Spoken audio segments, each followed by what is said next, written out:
Hey guys, so I just wanted to shout out to a local business because I think that's important, especially when they do a good job.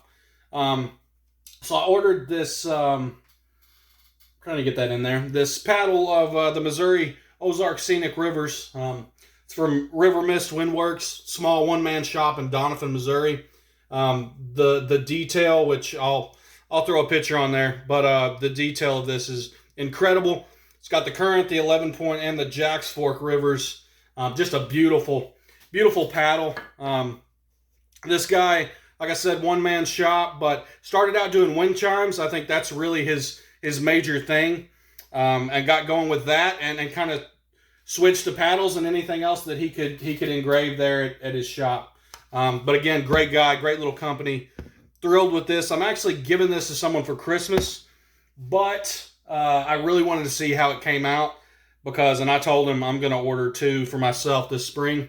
One as, just kind of a decorative piece, but another one I'm going to try to put some kind of protective. I don't know if you could put like a fiberglass coating, but some kind of protective seal on the outside of it, and may switch up the type of wood. This is oak, but I'm going to take it canoeing. So again, River Mist Windworks, Doniphan, Missouri. You send him a map, he can engrave anything that you might need. And to me, the customer service was next to none, and the communication was great. Shoot him an email. I'm going to put the links in this description. So anyway, wanted to brag on this small business, give them a shout out.